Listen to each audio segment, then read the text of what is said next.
thing going here, and I'll do that. This episode of Lords of the Storm is brought to you by our sponsors over at Patreon, where you, yes you, can also support the show. Just head over to patreon.com/Lords of the Storm to become a patron today. This podcast is a production of Heroes Hearth Entertainment. Check out all of our other shows at HeroesHearth.com. Welcome, Hearthlings. Heroes, gather tribute and earn my favor.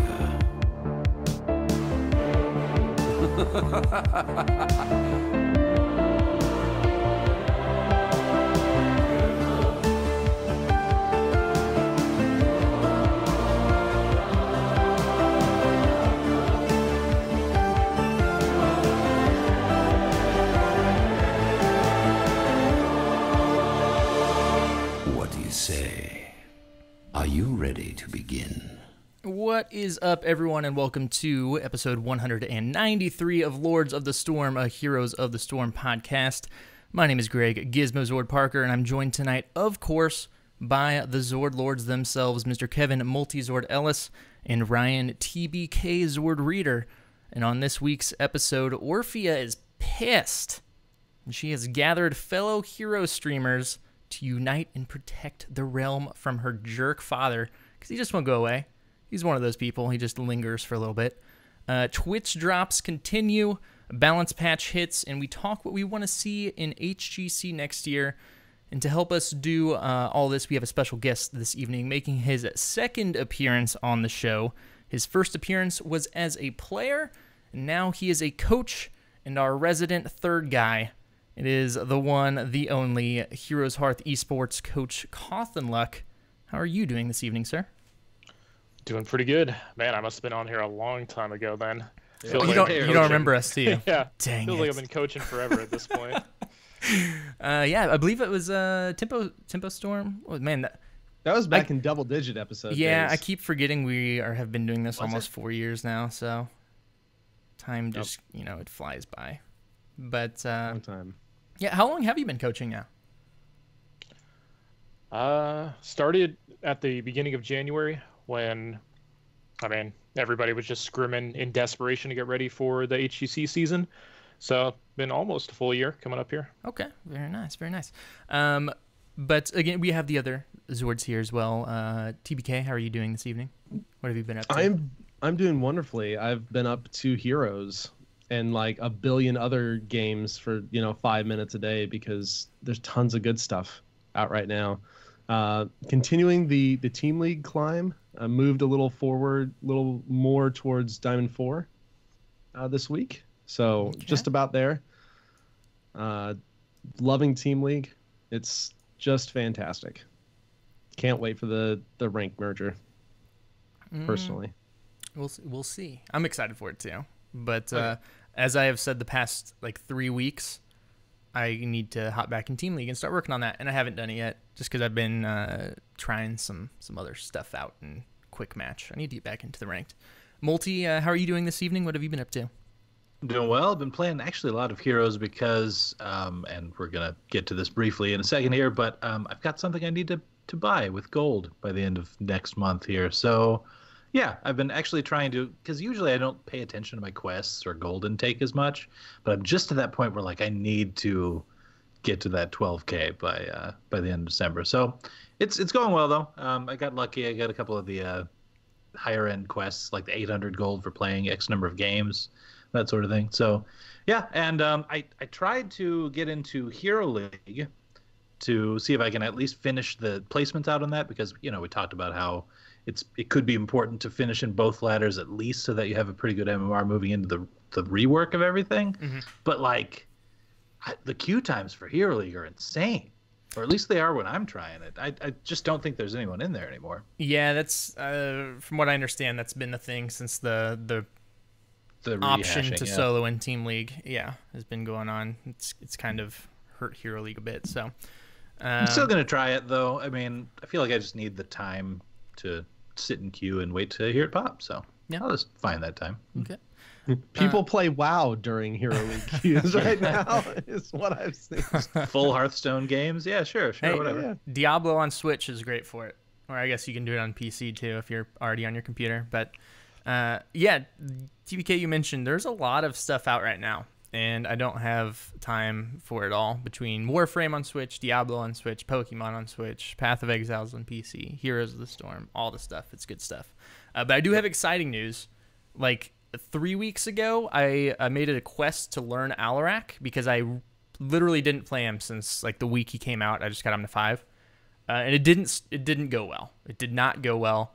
So I like stopped for a week, and I picked him back up today, and it just clicked. I got him. He's good now. Got that combo down? Yeah, and it's well the combo was never the issue. I was using E incorrectly, wasn't getting those stacks. I'm able to complete the 3-stack quests now fairly regularly. But he's a lot like Gul'dan in the fact that that's just a hero that did not click with me for the longest time, and then you take a break from him, you come back, and everything just seems to work out. So I'm excited to bring him into Hero League. But Cauthon, how about you, sir? You've got a little bit of a break here. So have you been able to get some more gaming in? It's actually the reverse for me, where I took about a year off from playing Heroes. Mm-hmm. The whole time I was coaching, I wasn't really playing the game at all.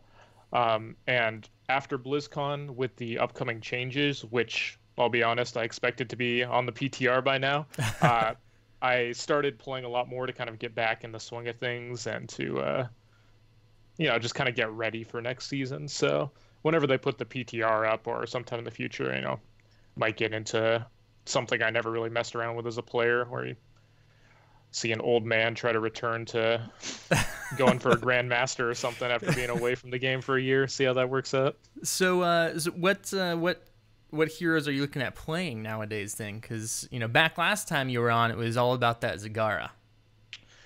Yeah. So in this day and age of meta, I would be an offlaner. I guess if I ever considered playing again seriously, which I don't. But I think an offlaner suits me the best. Those are mostly melee heroes, so it's stuff I have to learn and pick up. I've been trying to play a lot of the heroes that came out while I was coaching during this last couple of weeks, just because I don't really have that experience with them from back in the day. Mm-hmm. But when I was effective as a player, it was usually offlaning on macro heroes. They just happened to be ranged back then, and that is rarely the case anymore. Yeah. So probably see, a lot of macro stuff. Just playing melee heroes instead of range and trying to figure out, how everything works with the new upcoming changes on the PTR. Okay. Very nice. Well, we are excited here. In just a little bit, we're going to get to some questions about some coaching and drafting and all that good stuff with the transitions from player to coach. We're going to cover some news and stuff here real quick. And before we get into that, we do have a quick Patreon update. We have a new patron, Jack A. So thank you very much, Jack, for the support, and to all of our patrons out there for supporting the show. Now we'll get into the news.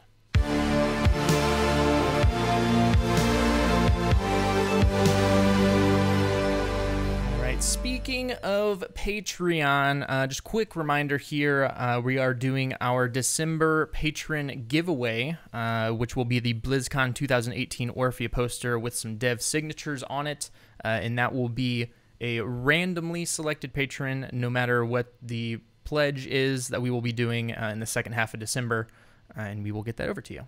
So thank you to all of our current patrons and, potential future patrons. We appreciate it. Moving on here, Orphea drops, Twitch drops are continuing into week 3 here. This time it is going to be the spray this week. If you watch 4 hours or more of a Heroes of the Storm stream, what's the spray called? It's called the Chomp Bubble Spray. Yep. Which I should get mine sometime during this podcast, hopefully.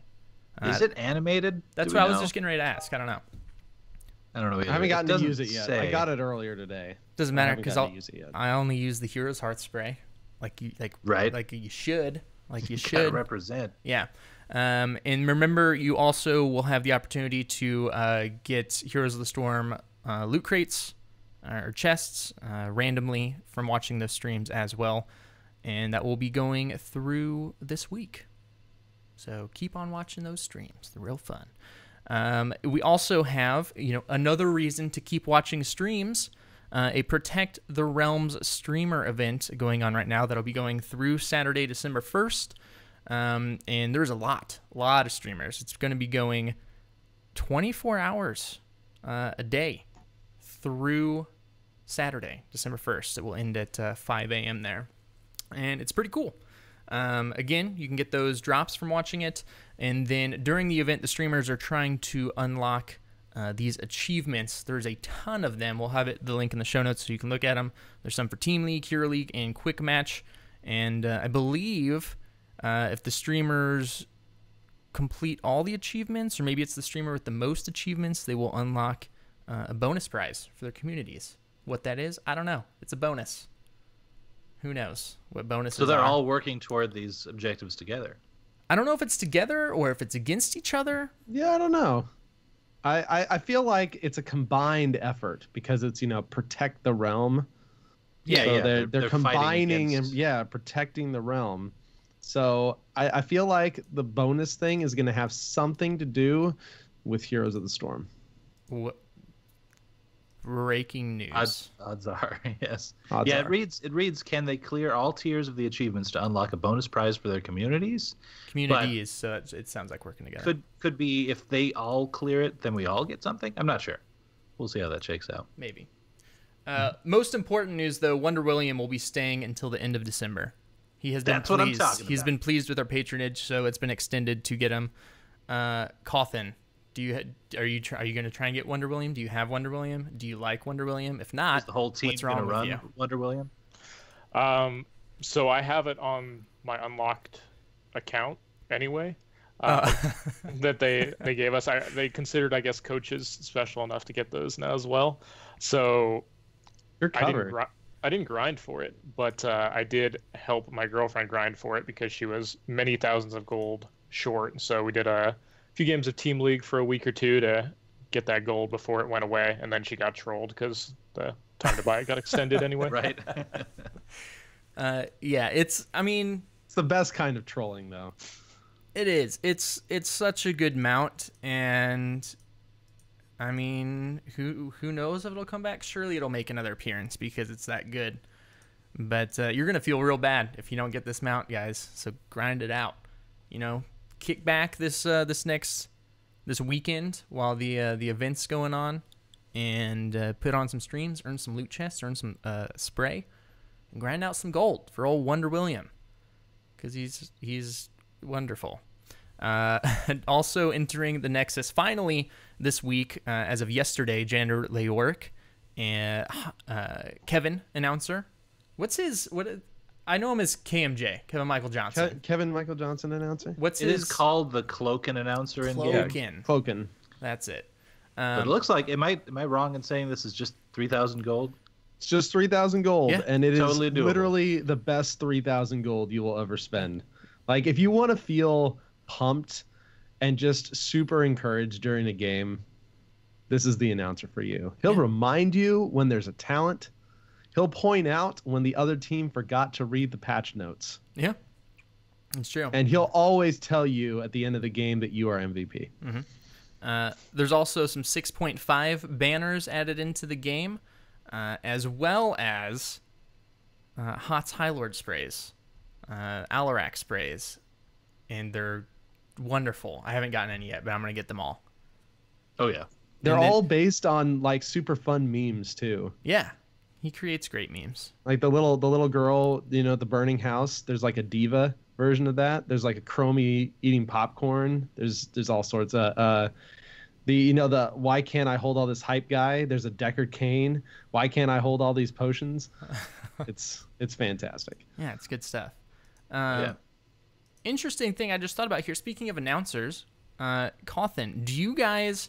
I don't like. Is it HGC regulated, or like in competitive play at tournaments, can people still use whatever announcer they want? As far as I know, the announcers haven't been blockaded. You can use whatever you wish. The only things that ever got restricted were certain mounts, so everything else should be fair game. I think some of the sprays that were like overly animated and might distract from the game, but other than that, I mean, Oh yeah. they tell us you be you. Huh. Was it that same issue with the mounts, or were there like mounts that had weird color schemes on certain maps, or what was the deal there? I don't know the whole backstory, but there were occasionally ones that caused some sort of problem. They're just like, don't use this, and so we didn't. Okay. Yeah, I think there was one, the big one, the Marauder Muradin, that got blocked from being used because of the different Q animation. Just was harder to see, maybe. Oh yeah, and that's right. I think like one of you the didn't see the old wind up or skills something too. Like her Q was hard to see, something like that. But for the most part, like 99% plus of things are allowed. It's only a few exceptions. Okay. I didn't know if like if people were like, hey guys, just don't use the murky announcer, because like you should know what's going on anyways, but like, you know, whenever somebody gets a pick in top lane, you want to actually hear that announced, not just a gurgle. Man, my murky's awful. Never doing that again. Yeah, so that's interesting here. Was this announced today? Stitches?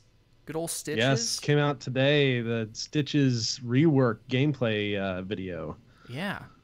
Announced by Cloakin, or Kevin Michael Johnson himself.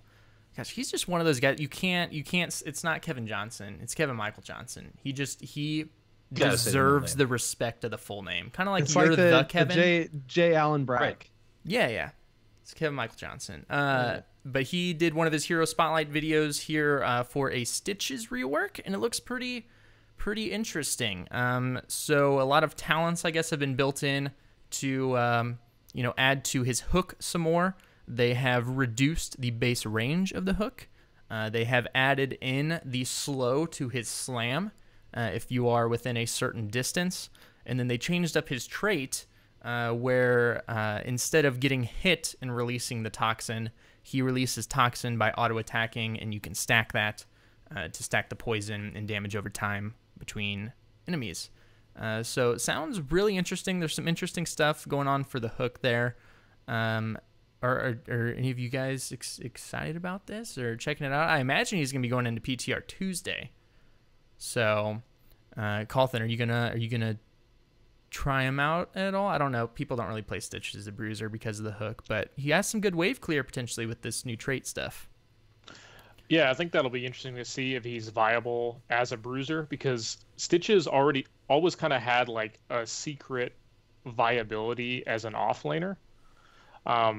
So when it appears they're trying to buff up his more like tanky bruiser aspects, make him harder to kill, give him good wave clear, at the expense of maybe some hook stuff to make him more of a viable, main tank. But at the same time, when they make those changes, they're most likely going to be buffing the aspects that make him a decent solo laner as well. Mm-hmm. So you might be surprised to find some solo lane Stitches in the future if that holds true. But I guess we'll see on come Monday. Yeah. Are you worried about the hook range? Like, are you worried that it's just not going to be as much of a playmaker and easy to cheese with things like, Medivh portals and such? Or because by the look of it in the video, it's still fairly long, but it is not what it once was for sure.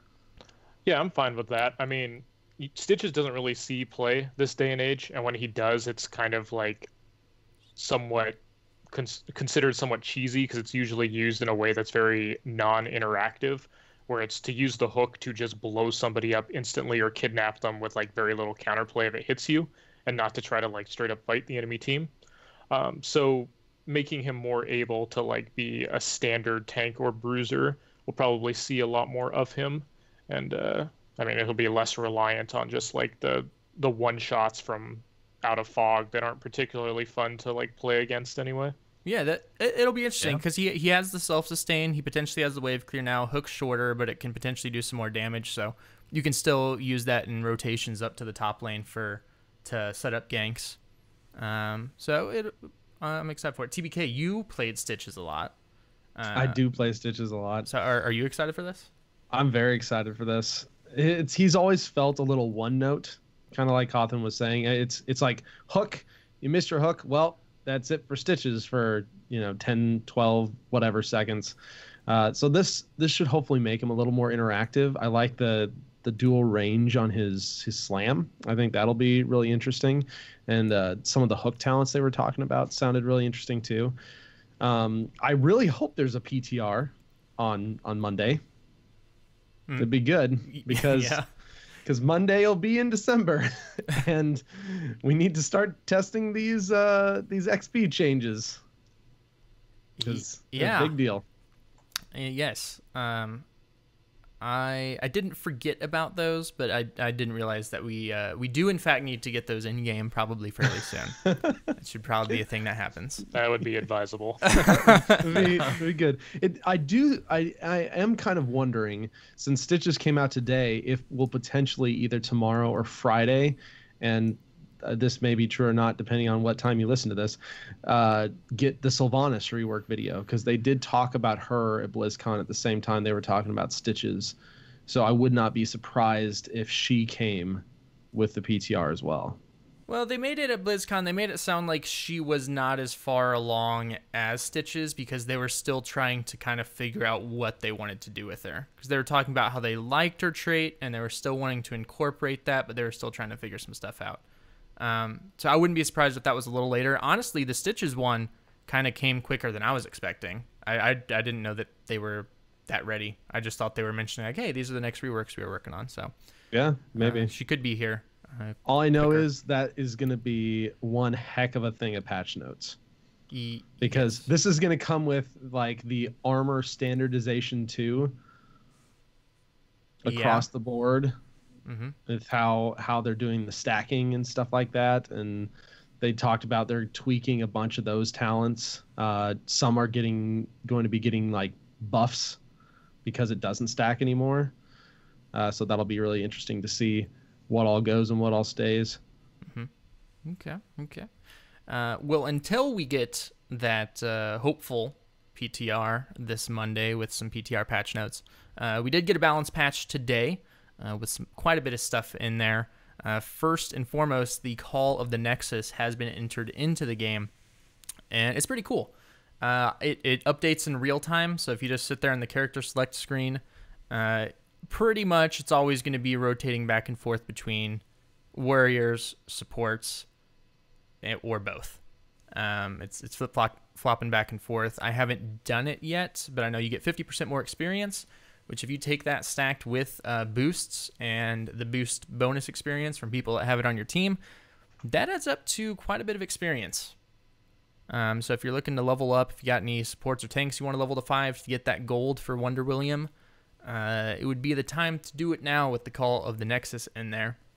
But this also has made it to where there are kind of restrictions in Team League, or I mean not Team League, Quick Match for parties, because they are going based off of, and I'm actually surprised they did this before the new role system was in, because I figured that would have, programming and stuff would have been difficult to do for one, and then I told you. You were right.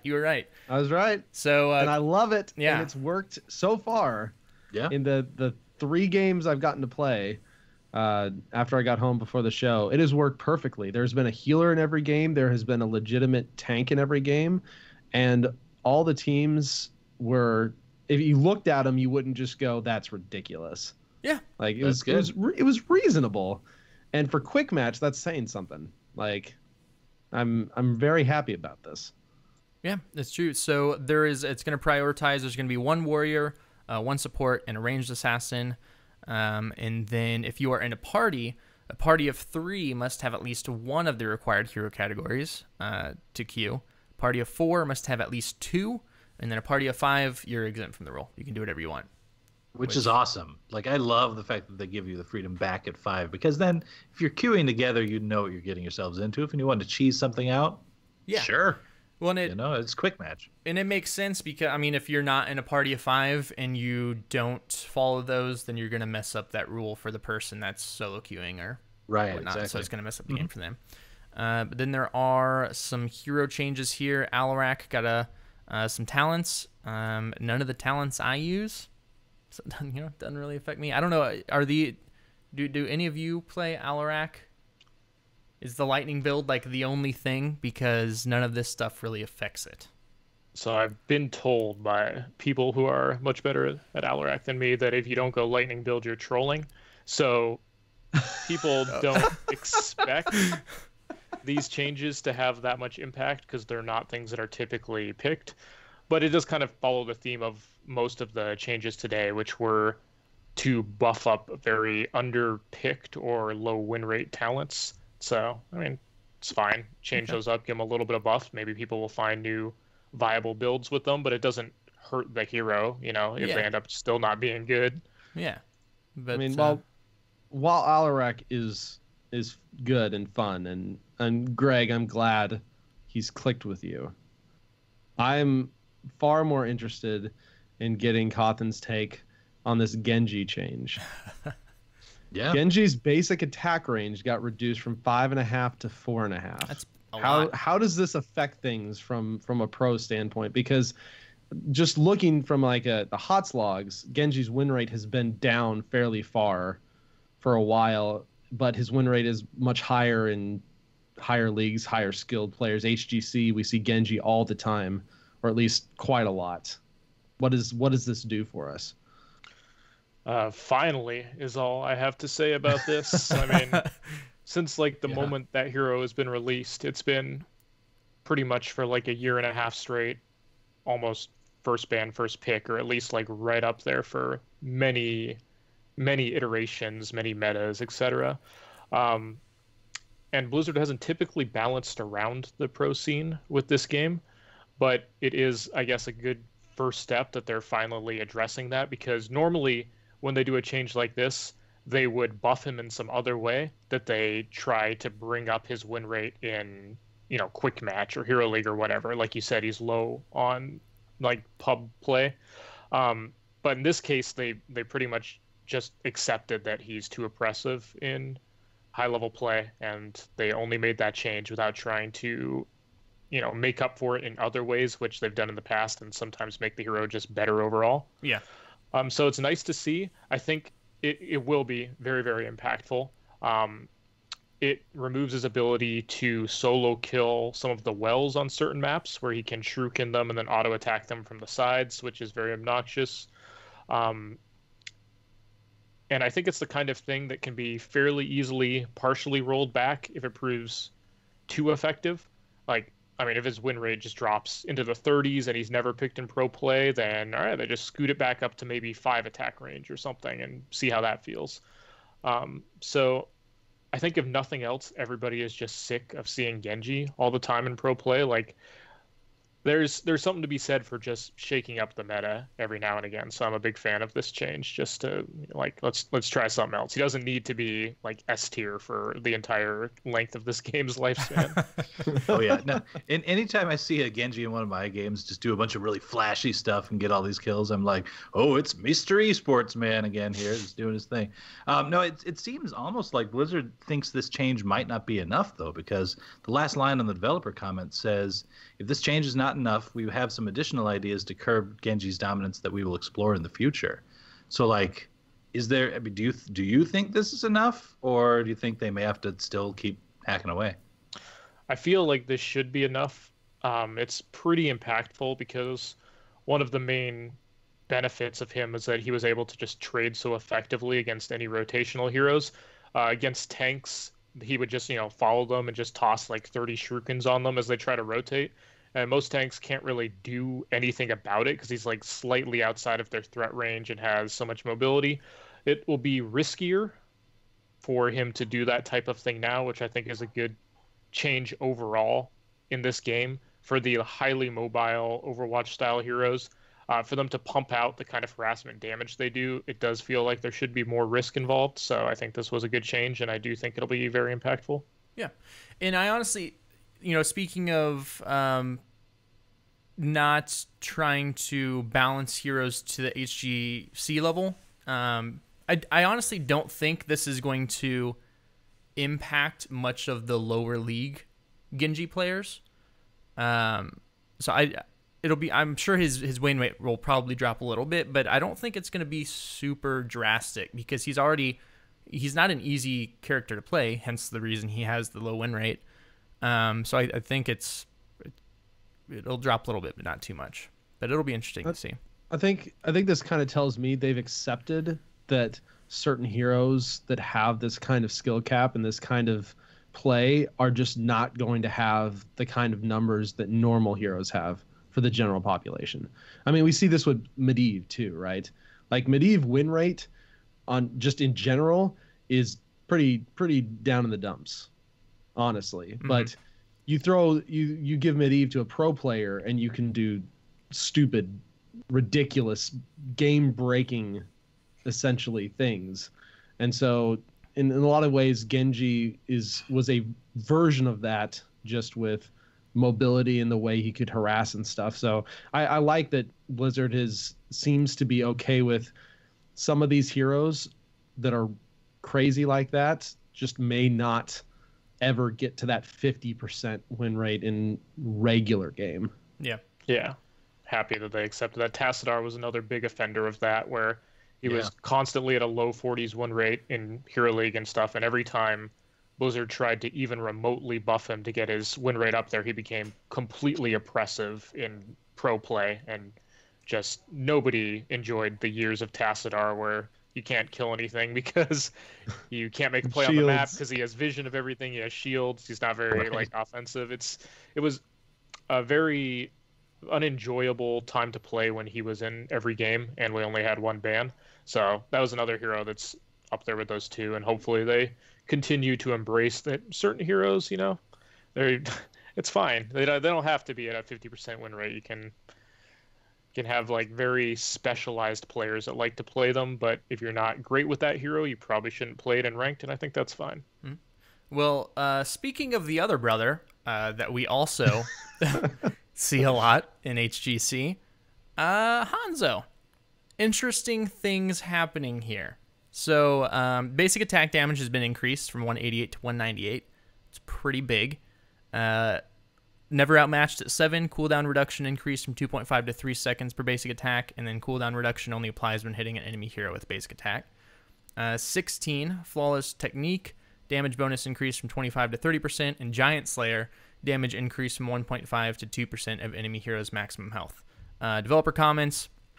They're pretty much wanting to compensate some of the lost They're wanting to even out never outmatched and serrated arrows, and then compensate his lost PvE power with some more PvP power.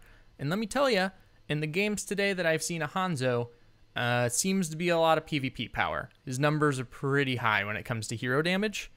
So, how do you feel about this one, Cauthon? Was the issue in HGC with Hanzo his ability to quickly take merc camps?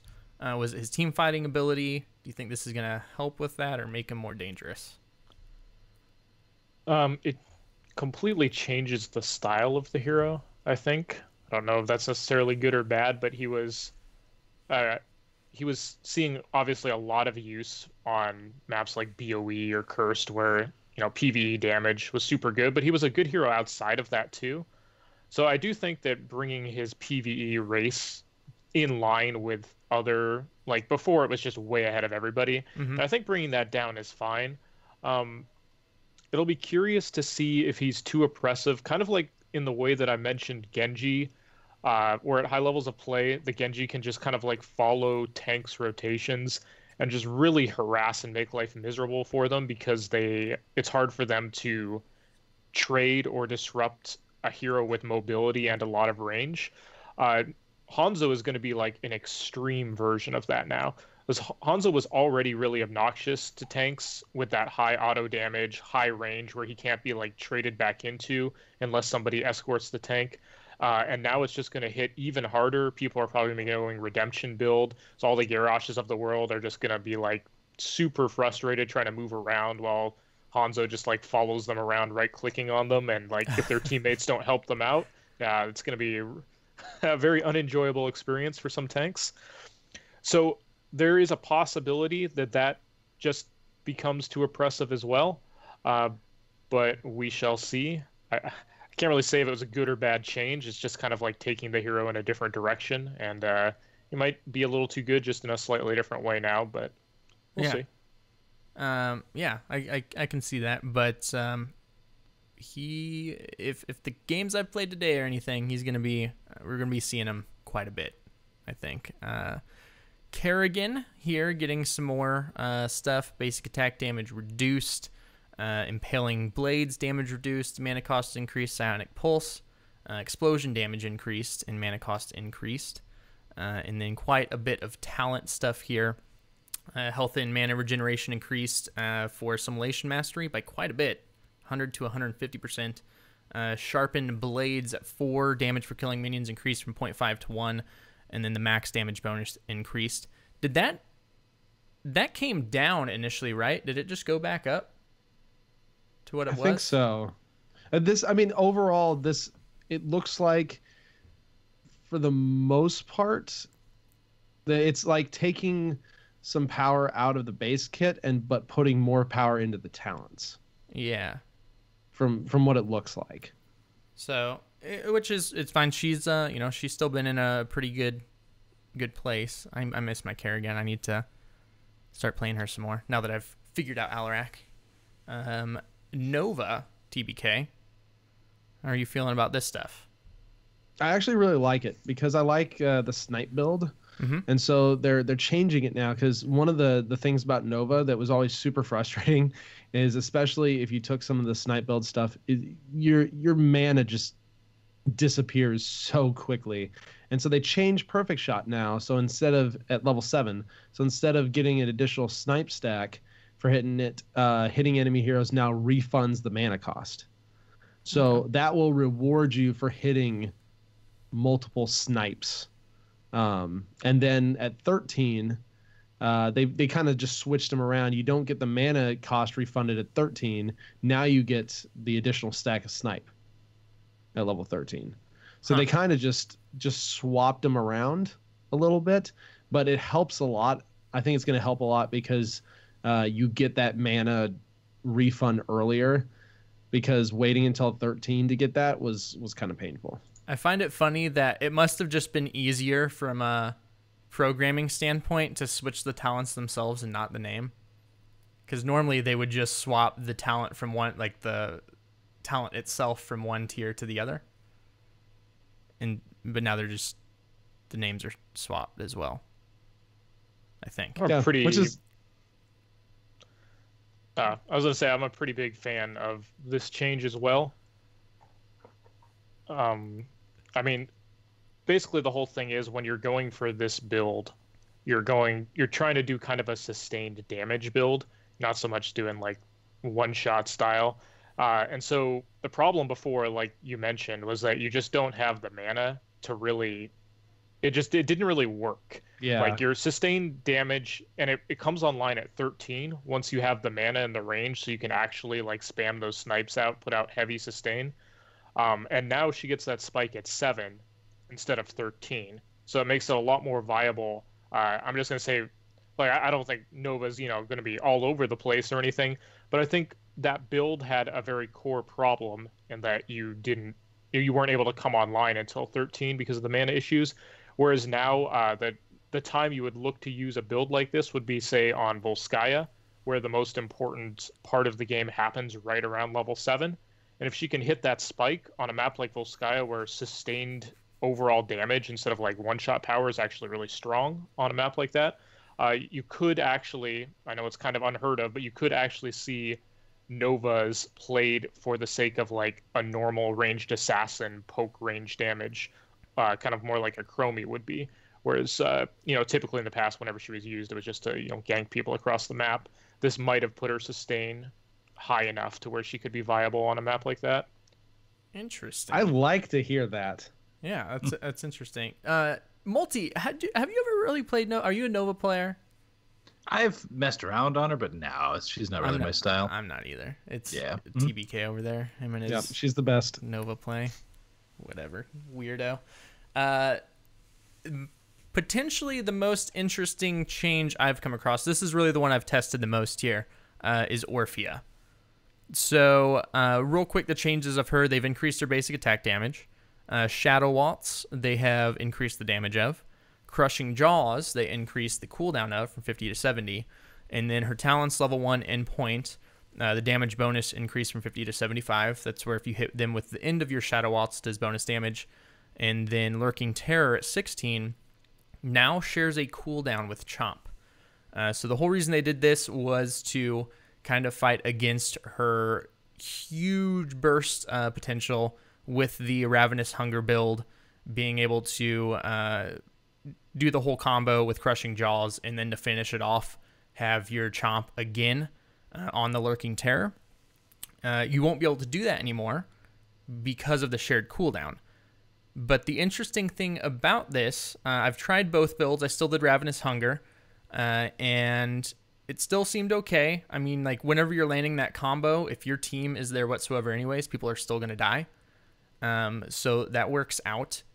But also, I feel like this is a pretty big buff for her E build, because the Chomp at that point, like, I still took Lurking Terror before when I would run the E build, but I believe the Chomp for Lurking Terror was on a 30-second cooldown, so you just kind of used it every once in a while for bonus damage. Now you can literally use it for every E that you throw out pretty much, because it's on the Chomp cooldown. So one... That's a good point. Yeah, one, you're getting that off more at a safer distance, and you're really not having to get up in the mess in dangerous positioning to get your Chomp off, period. So... That's a really good point. Yeah. Actually. I didn't think about that. Kind of a buff in a way. I mean, a nerf to the overall burst, like you say, but... Yeah, which the burst, it was super fun to do, but again, it wasn't needed if you're landing that combo with the Crushing Jaws. But yeah, like, I feel like her E build, it got a lot stronger at this point, so that will be interesting. And I think this will make her lower her skill cap a little bit, because again, one of the hard things was her positioning, being careful about getting in and out with that Chomp. Now you're just able to stay back at that range. Granted, this is level 16, so it is, fairly late in the game to do that. But it will be interesting, I think, to see how this affects her win rate. Cauthon, have you tried out Orphea at all? I know Crowan's been playing a ton of Orphea. I haven't played her myself, but a lot of people on my team have been playing her, and we kind of had the opinion that she was a little bit underrated prior to this, where she seemed like she had potential.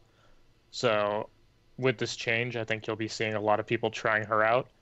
And so the changes were interesting because they did take her into a better sustained damage role and less of a just like all in for one shots and then just like pulling back and doing nothing until the next opportunity. Mm-hmm. So with that in mind, like in the same way that I like, buffing the damage on her basic, trading and stuff like that, I also like moving her Crushing Jaws from 50 to 70 seconds, just because having such an impactful ultimate on a low cooldown. I mean, we all remember the 40-second Gust and Bunker and all stuff like that. It kind of promotes a little bit of a lame play style where when you have something that has the power to like change a fight that drastically on that low of a cooldown, tends to be the team will just like fish for something with that low cooldown ultimate and then back up and play super passive and defensive until it's up again because it has such a low cooldown. Whereas now it's still like a reasonably low cooldown for how strong it is, but it's long enough that you can't just like run in, try to get that one shot, and then just like AFK for 40 seconds until the opportunity's up again. So overall, I think the changes are good. I think they make her a little stronger and a little less reliant on kind of gimmicky like one-shot playstyle. Yeah, and the thing with the 50-second cooldown is that's short enough to where I was finding myself like I could use that just to secure a kill prior to an objective coming up, and it would be up in plenty of time for the objective again. To whereas today, on my first couple of games, I did that, and then lo and behold, I get in a team fight, and I throw out my E, and then I hit R and dive in, and nothing happened because there was still 10 or 15 seconds left on my R. So awkward. But you still committed, and that's the important and thing. I died. Yeah. And they didn't. So, considering that was happening, it happened a couple times. I'll admit, I've learned my lesson. But 10 to 15 seconds left on that, adding it to 70 seconds, I think that's a pretty good change there. But I'm just excited to see what Orphea does in HGC.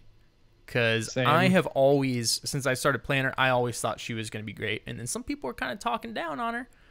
But, I think people are coming around, especially with some of these changes here. Specialist stuff, Abathur.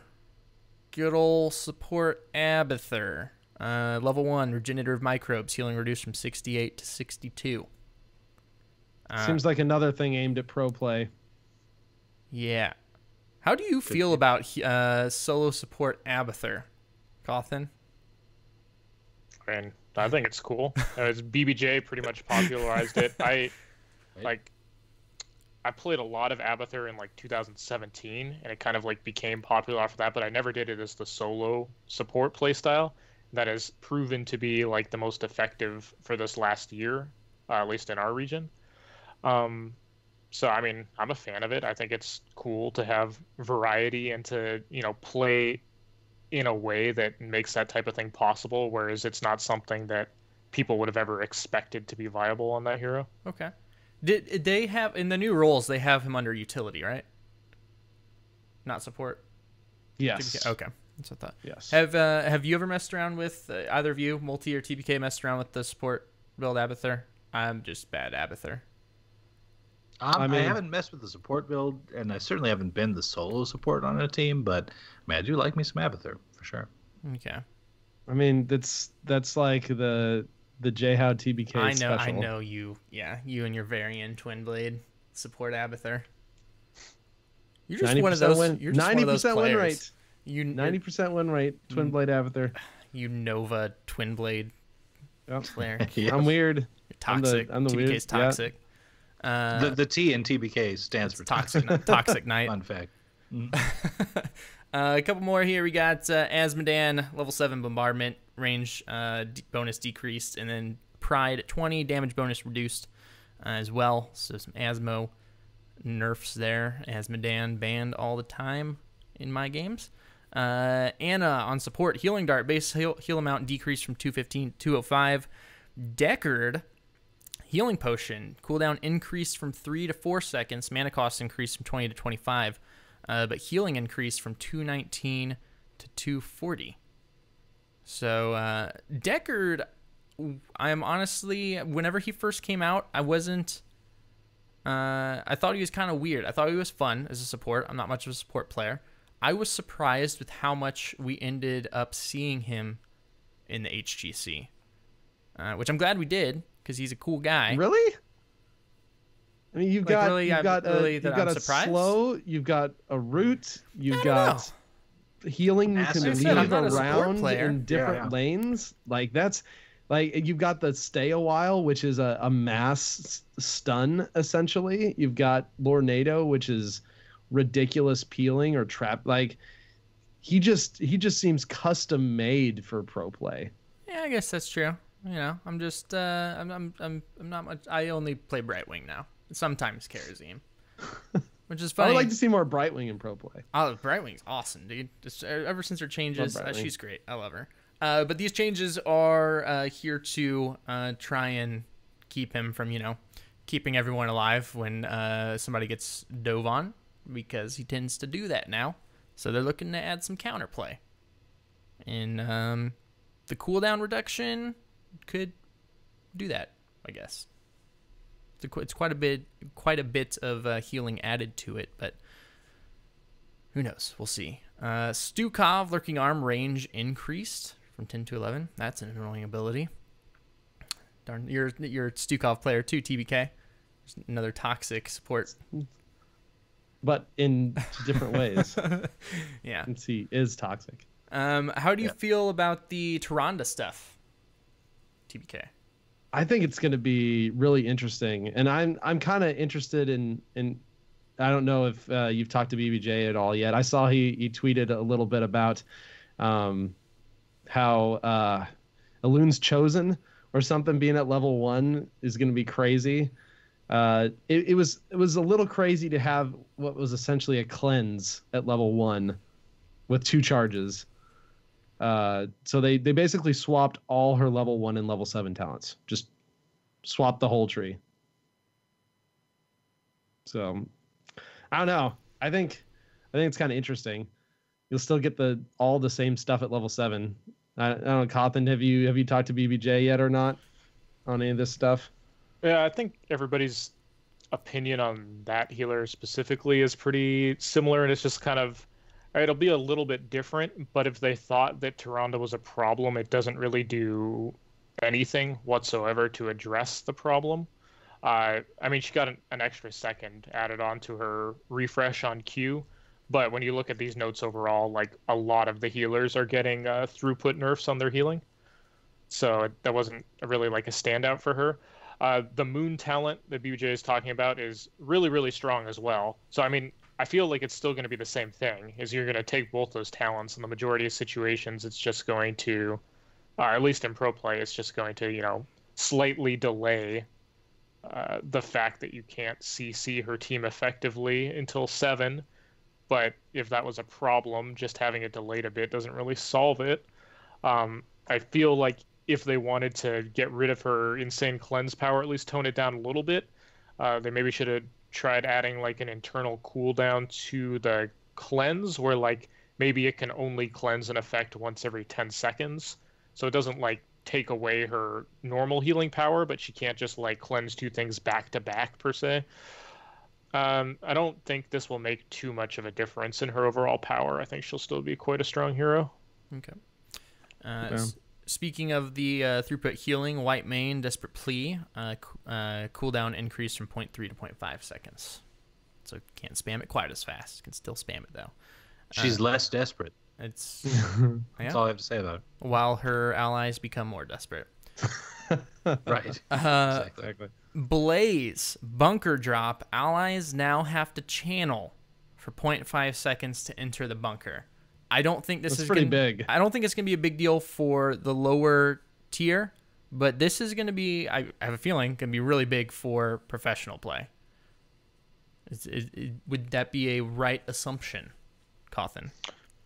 Yeah, I think the Blaze changes have a lot to do with one of my team members, Ishbu. The changes they made kind of were in a result of a lot of feedback he gave, which is Blaze's, at least at high levels, a lot of his power was overly in the bunker, and outside of that, he was kind of somewhat weak overall, except for the fact that they randomly gave him the 60% oil talent at 4 for a month, which was super broken. Like, that talent was beyond insane. And so they got rid of the extra slow on that, which was good.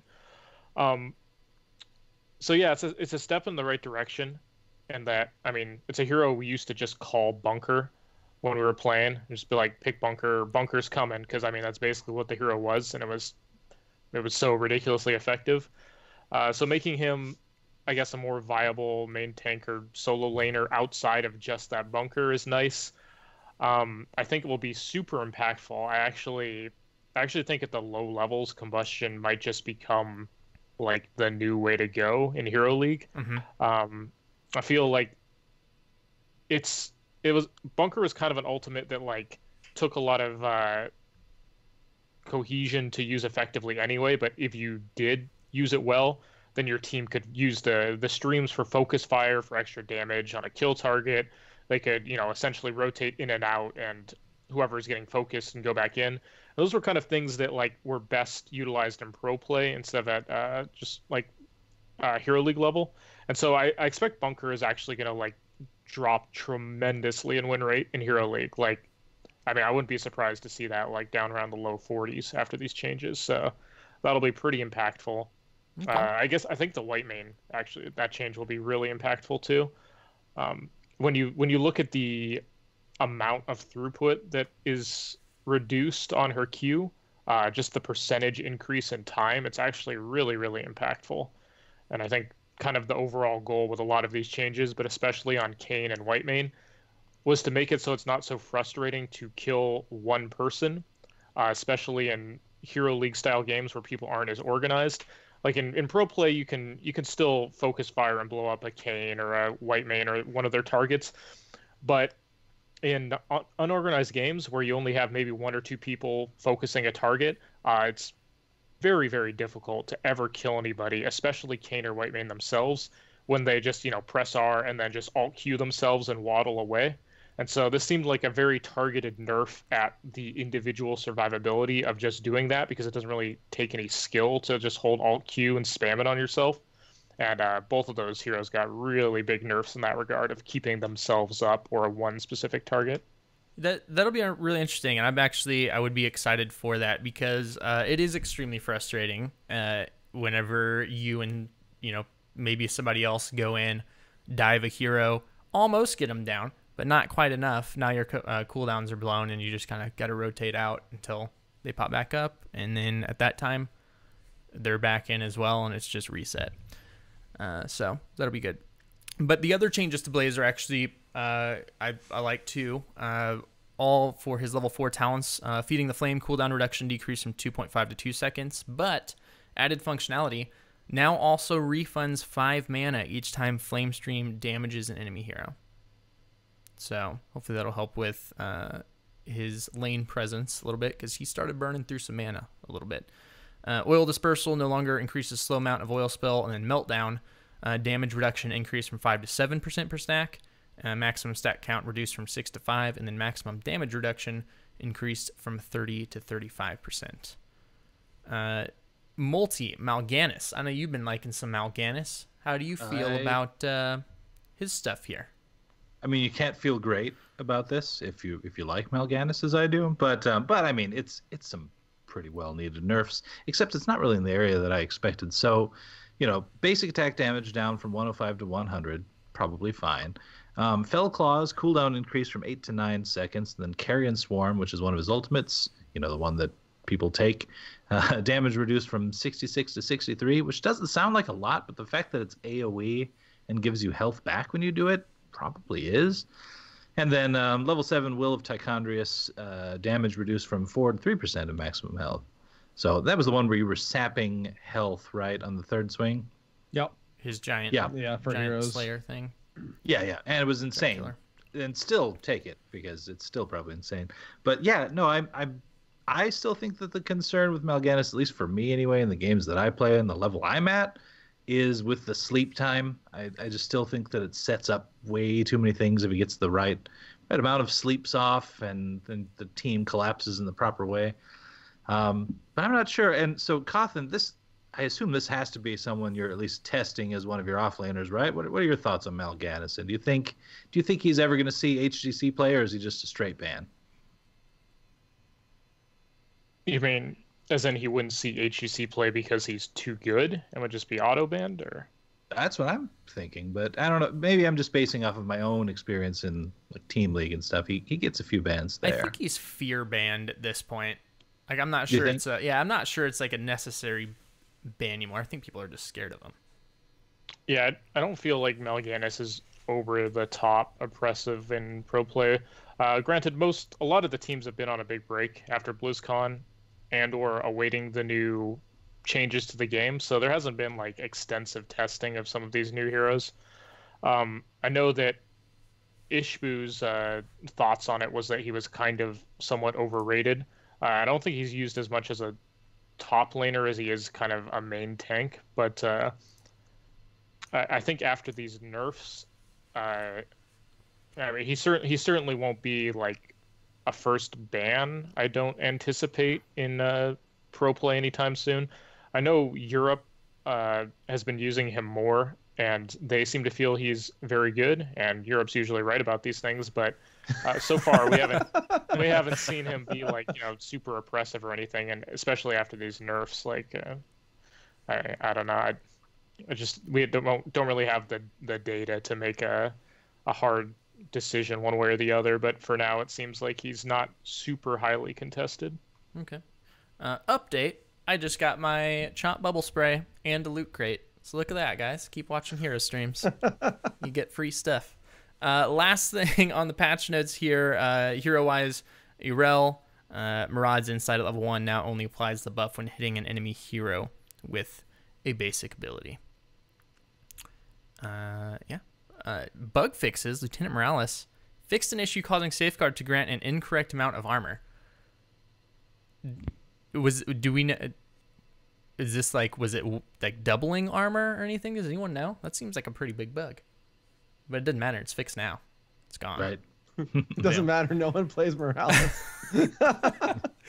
Hey, you liked Morales for a time. And you didn't notice the safeguard anyway, so. Yeah. Well, Morales was one of those heroes that I actually enjoyed far more pre-rework, other than some of the grenade talents. I liked her better with mana than with energy. Okay. Personally.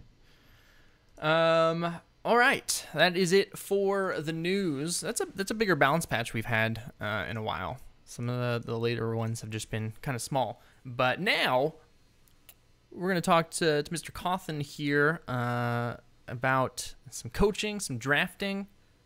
Just, it's some interesting stuff. It's going to be an interesting discussion.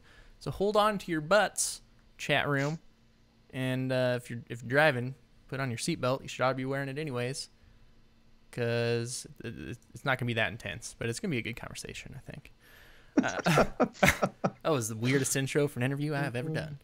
I want to start things off here real quick, Cauthon. Since we've had you on as a player, now having you on as a coach, and I think I've talked to you about this at BlizzCon before too, but just kind of like what was the transition like? Which do you like more? Which I think is kind of a weird question because it just depends. But what's that been like going from a player in the HGC to a coach? The transition was, I guess, smoother than I thought it would be. One of the first things I told my team coming in is that I've never coached anything before. We're winging this. Like, it's going to be a learning process for everybody. So I had no real set plan in mind. It's just that, as it turns out, a lot of the value I brought to teams before was not necessarily like, mechanical wise, running in, making huge plays. It was a lot of like the meta, the macro, the strategy, the things like that. The kind of keeping everyone grounded. I think all of my teams, coaching and otherwise, they tended to stay together, get along, and last way longer than other NA teams. Just pretty much my whole career. So I think I was able to kind of like get everybody in a team first attitude to a fairly good degree. Not quite as much as I would have liked in some cases, but and all of those things I did as a player carried over to coaching very well, where if I can do all of those same things but have players with better mechanics executing those things, then it's kind of a win-win for everybody. Okay. Yeah, and that makes sense. And did you were you actively looking to become a coach whenever you retired as a player, or is it just opportunity opened up and you thought, hey, that might be interesting, and gave it a shot?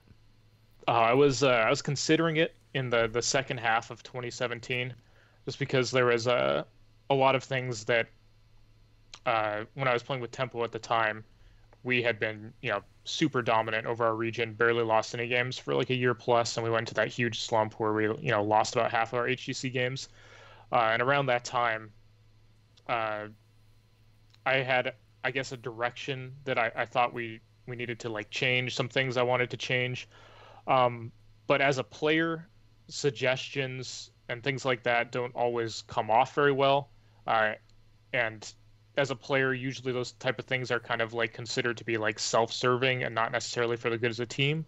Whereas as a coach, people are much more willing to accept and try out, changes and suggestions, because your whole job is essentially to be like neutral and completely for the team. There's no point in doing anything for yourself. Mm-hmm. Right.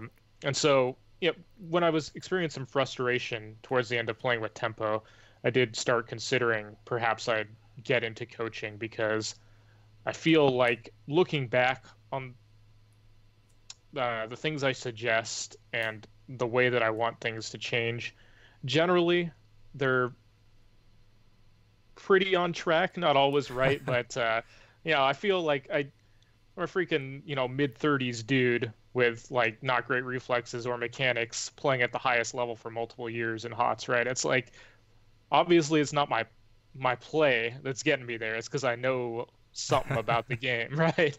And so when people are able to like, I guess, give that respect that, you know, strategically and you know, planning wise, that to give my suggestions a chance, that I was really happy with how that started working out. And it was like less about just arguing back and forth about you know, personal preferences. Okay, fair enough. TBK. So, you kind of talked a little bit about coaching. Can you expand on that a little bit for people who don't know, like Heroes specifically? What does a Heroes coach do for a team, and then what does like a normal Heroes Hearth Esports day look like during the on season for you? Well, I don't think there's a generic way that a coach approaches. Well, I mean most things in life, but especially this game. Like, I think everybody's got their own style. I don't know if there's a generic way that a coach approaches things.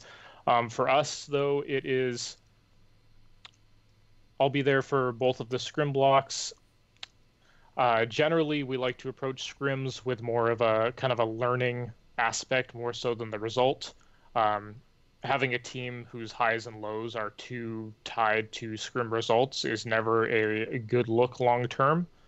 And it can tend to get you into situations where you feel like you have to scrim weaker teams to get wins so that everybody's in a good mood going into like a tournament or an event, which is obviously something you want to avoid.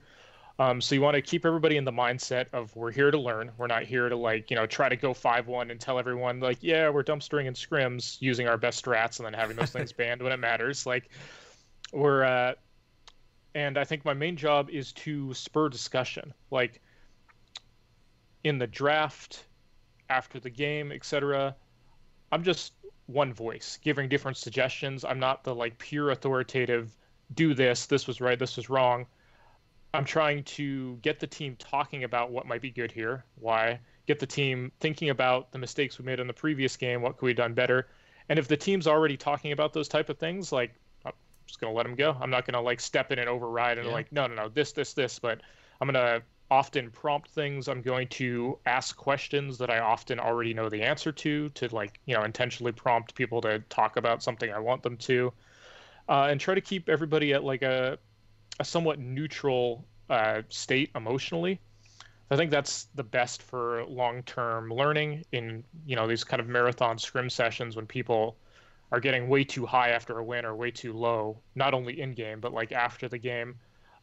You're going to have a lot of variance in what they take from scrims. And my whole thing for approaching this year that I told them from the start of the year is that I don't really care about the individual results of one game or one set, even a HGC set. Like, it's not the end of the world. What I do care about is how much progress we make week to week, and I want us to be improving more every couple of weeks when, you know, people see us play than all the other teams around us. And eventually those results will come, but we don't have to put the pressure on like this scrim block or this HGC set. Everything is on the line and just like get super worked up, and, you know, like some people make it out to be such a big deal, but it's a long-term grind. It's the working together. It's like gaining the trust that your teammates are there and working for the team rather than for themselves that are going to produce those long-term results. And getting everybody to embrace that philosophy and be in that mindset is kind of the way I approach coaching. I couldn't speak specifically for how others do it, but I assume there's going to be a lot of differences in some people, because I think a lot of people don't have like my background in macro play, which is something I'm very comfortable like telling the team things that we want to change based on my experience in the game as a macro player. And, you know, other people might have better like personal skills or might have better like psychological knowledge than me, and they lean on those things more than I do. I don't know. Everyone's going to be different. Okay. Yeah. So you'd say it kind of sounds like a coach is very much a mediator in many different aspects. Just making sure doing that job so that the players don't have to be the self-mediators. Yeah, just keep everybody focused on like the long-term picture, the big goal, and, you know, just don't get too stressed out, from one play, one event, one set, and really just always keep focused on learning what we can and not like, just thinking as soon as we improve in one way that like, oh, everybody else. Basically, don't let the egos get out of control too, because that's a lot. One thing you'll see a lot in, HOTS in general, but especially our region, is that like you'll see a lot of strength of teams fluctuate based on the meta changes, because the meta in this game changes pretty frequently. And so some teams will obviously be stronger or weaker, month to month. And you'll see a lot of people like their egos just fluctuate wildly, and they'll just like lose complete confidence or just be insanely overconfident, from week to week, depending on like how scrim results and stuff are going. And you just you really want to keep a more like open-minded, neutral approach, and not get too full of yourself when things happen to be going well, because there's always going to be difficulties in the future. One of the most underrated and necessary skills to long-term success is adaptability, more so than just mechanical skill. And you'll see a lot of players in the scene in other games where they have a period of time where they're dominant, where they're on top, and then as soon as it swings back to where they're not like completely dominant, you can tell how the future of that player is going to go if all they do is complain about how things aren't like they used to be when they were dominant, and instead of working to embrace a new style, they just whine or say should be this way. And you know that player is probably just not going to continue to slump over the next half year if that's their mentality, where the game is wrong or this is wrong unless it's the way I prefer. Whereas the people who embrace change and work to be like, okay, so my style isn't working anymore, what can we do to improve in this other style that now seems to be popular? Then you're going to see consistent performance over long periods of time. Okay. Multi? Yeah, makes sense. Okay, so it seems like a lot of the coaching is on the macro level, and obviously you've got the macro game down very well. HHE plays very well at the macro level. But I was curious as well, do you also coach players like individually on things like, mechanics, positioning, and that sort of thing? And if so, do you have just one quick tip for the listeners on any of that stuff? Mechanics-wise, no. I think that was one of my main things, was that our first half year, I never really wanted to look at a game, win or lose, in replay and be like, we lost because somebody missed a skill shot, or fat fingered their ult, or something went wrong at the end of the team fight. I think people get too hung up on that and the results, whereas like if you ignore one missed skill shot or one bad positioning and look instead at the rest of the game, everything that led up to it, I think that's far more valuable for learning. In the second half, after so I really wanted us to make the mid-season brawl, because I wanted the team to get a chance to play against the Koreans, because obviously everybody knows that like there are players and regions that are mechanically superior to us, but until you really see it for yourself, you don't really know, right? And so once we made it there, one of the big things was I wanted everybody to experience like, hey, there's some teams where everything goes right for you. You run in, you get the fight you want, and you just get 5-man wiped in like 12 seconds. You're just like, what happened here? And you just look at the way they perform, the mechanics, and I kind of wanted us to get a feel for that, and then maybe highlight a little bit more the ways that we could have played something better mechanically if it was really vital to the game in the second half of this year. But for the most part, like, that's something I trust the players to kind of do on their own. Like, it's their job to be comfortable with the hero, have the mechanics down, etc. I don't need to be just like, nagging on people every single time they miss a skill shot as you should have hit that, right? But it's more like if I see a long-term problem, I'll maybe suggest that they work more on that specific hero, or I'll suggest we not pick it when the games actually matter outside of scrims until like an issue is fixed. But yeah, I'd say I probably have very little criticisms for people on a mechanical scale for like the way I approach coaching. Makes sense. Yeah, and what else can you even say about a missed skill shot other than have you tried hitting them? Yeah. Yeah. All right, so Gizmo, what do you got? So, well, one thing real quick, it's a really interesting point you bring up about kind of the difference between like skill gaps mechanically.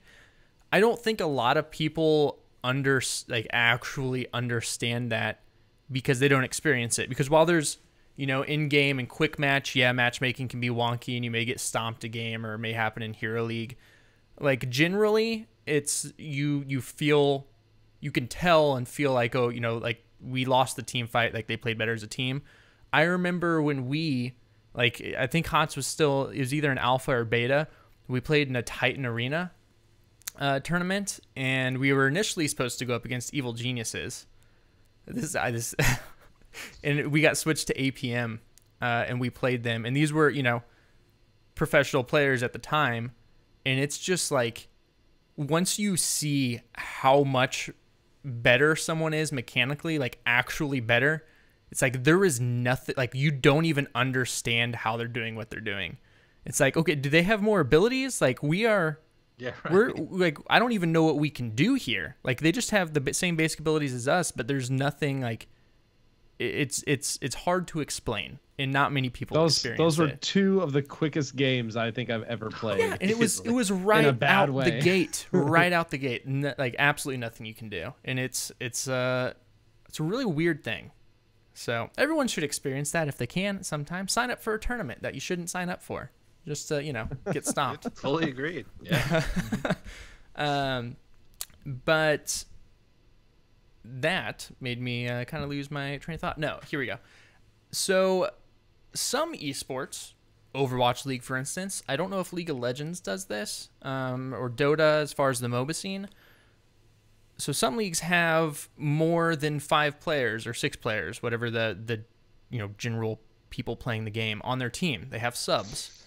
Do you like that HGC is only the 5 players, or do you think the league as a whole could benefit from having a sub or 2 available for teams to have? So in the perfect world, I think that the team strength overall would benefit from such a thing. I just don't think there's the financial and sponsor backing for that to work in reality right now. Because from the player's perspective, obviously you're not going to like the competition, but from like the management coaching perspective, competition pushes people to improve. Like there's a reason that, usually players aren't safe in like a new NFL season. Everybody's got to re-earn their spot, and they know that everybody's coming for their jobs.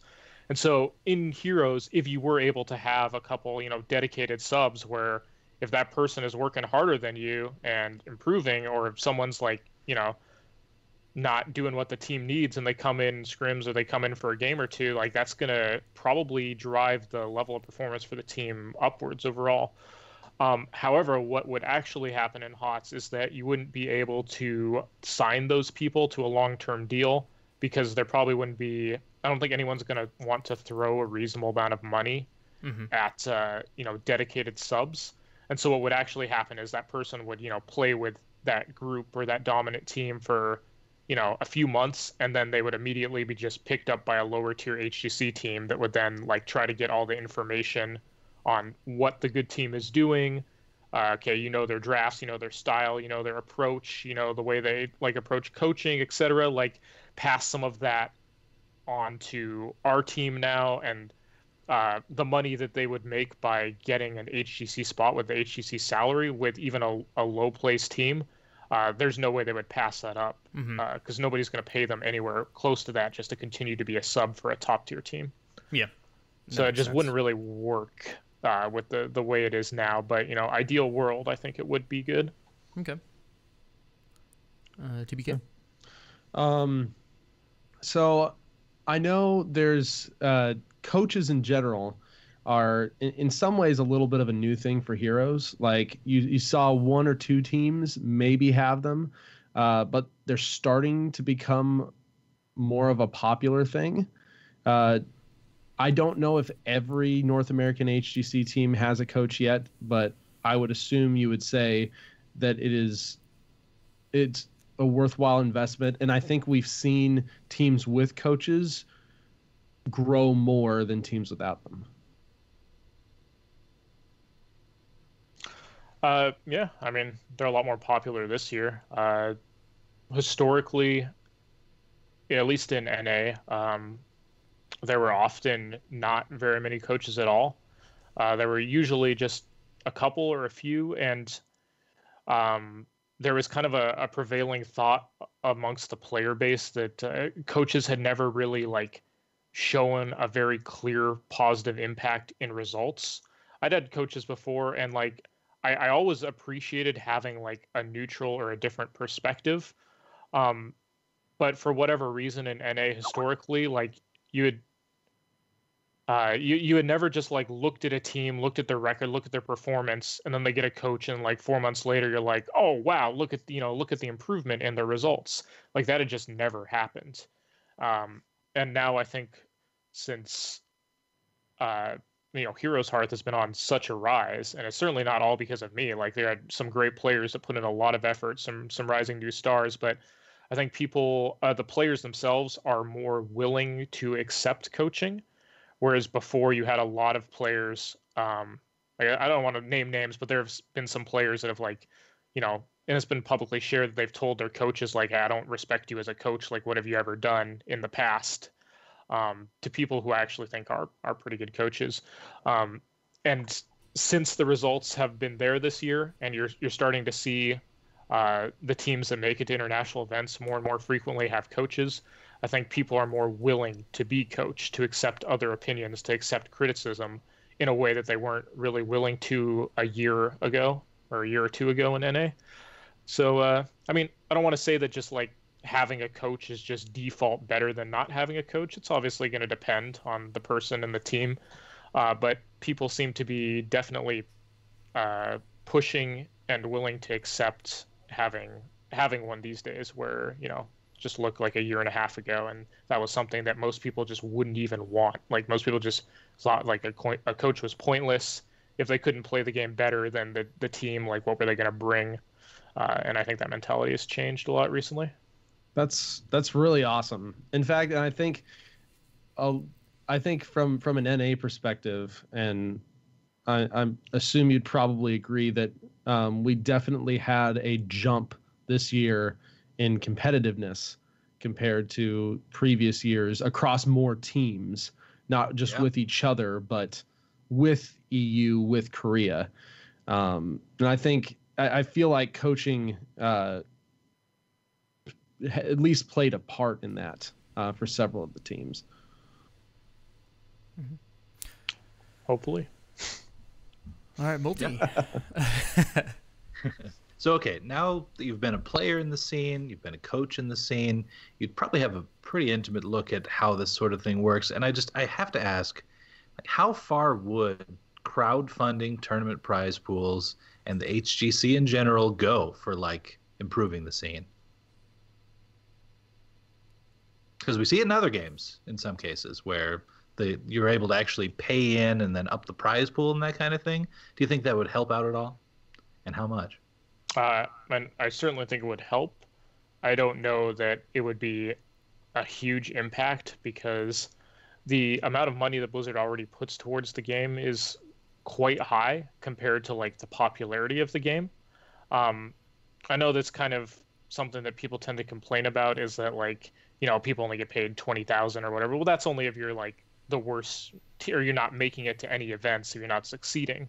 But when you're considering that, 25, 30 people in 4 different regions are all getting that salary without even, being at the top, it's a lot of money they're investing into it. And I don't think that money that would be crowdfunded would really like change that to the degree of like, oh, all of a sudden they have, a great salary compared to working a normal job. Like it wouldn't be that kind of impact.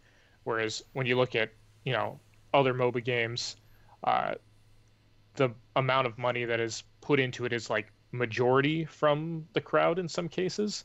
I just don't think that would be the case in Heroes, although I certainly don't know the total numbers and the popularity and how many people are playing the game, but I just feel like it would be nice, but it wouldn't like completely change anything for the way the HGC is run currently. Okay. The one thing I had as far as coaching and stuff, want to go back to scrim blocks. So what do those look like in terms of, you mentioned, you don't really go into those with the win mindset, but learning stuff. You don't want to try hard and show off your compositions and stuff as far as getting, banned when it matters. When do you guys transition over to, trying to learn stuff to, okay, now let's put it together as we prepare for this upcoming tournament? Is that still in scrims to where you are showing off those against other teams to actually try them out? And if so, do you guys kind of go into that, into a scrim with another team kind of with a, an agreement of hey, what happens in this scrim stays in this scrim? Or is it just kind of, hey, at this point we have to practice it and stuff is going to get out? I mean, it's supposed to be like that. Like what happens in the scrim stays in the scrim. Like people shouldn't be sharing that information. You assume that, maybe it will be shared, but there shouldn't really be much incentive for teams to share unless like you're scrimming someone who's like right next to you in the standings. Then maybe, they'll try to help your opponent out. Or if you're scrimming, that's the reason you also don't scrim teams that you're going to play like very soon, is you don't want to give that information away. Right.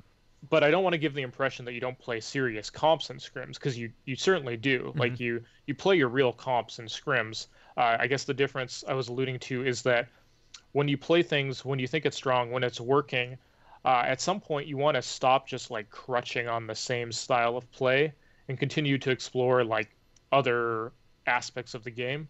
Not only just to make you a more well-rounded team, but, playing something a few times in scrims is totally fine. But if you continue to just like beat a team down with like the exact same style in scrims over and over again, there's just really not much point to that. You're kind of just giving away information at that point. You're like really making it clear what you want to do or what style you crutch on.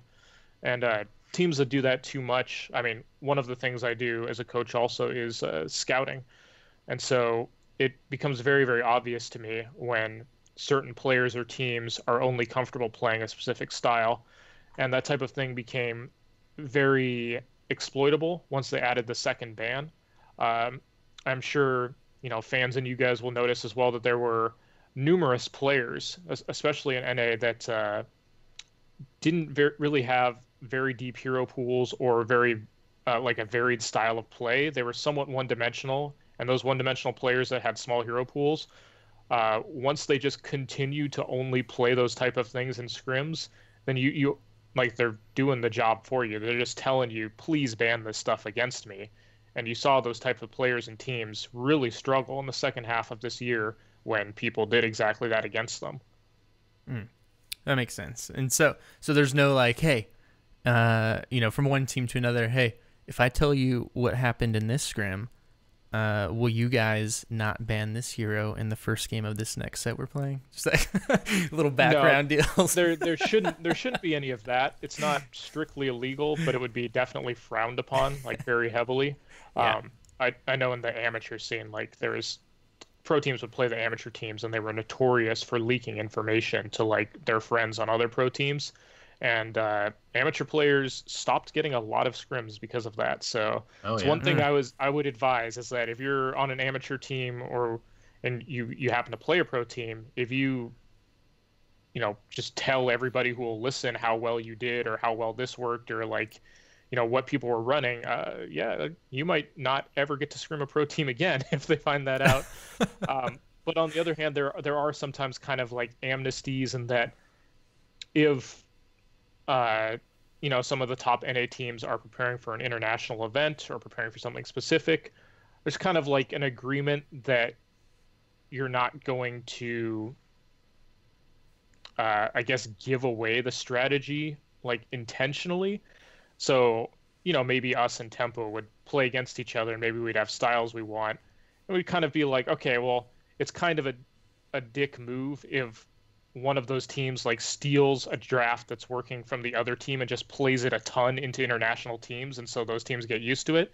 And it's not something that's really set out. It's just kind of like a respect thing. Yeah. And so that Sure. type of thing happens, but not so much the Regional respect. yeah, The unwritten not so rules. much the tit for tat, like trading info intentionally on your opponents.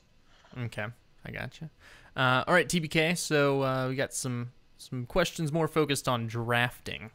I know that's kind of a good segue into this. So first off, from a Heroes Hearth perspective, do you guys use one drafter? Do you help draft? Does everyone have input? The way we do it, and the way that I've preferred to do it pretty much on all teams I've ever been a part of, is that everybody is involved. If somebody's not involved, then like it's a problem, and you kind of like tell them to stop AFKing or watching YouTube and like get involved in the discussion, because they need to know the reason why we're picking certain things, what our plan is early game. So yes, there's generally a person with final say that everybody defers to, and that person can change over time. But in general, everybody, including myself, is involved in the discussion, into just bouncing ideas off of each other as to what would be good, what would work, and if there's not like a clear consensus, and there usually is, people generally tend to come to a consensus. But if there isn't one, then there is one person who has like the final override, and you need to respect that person's decisions, and you can't be complaining in the middle of the next game like, we should have pulled this, we can't win, because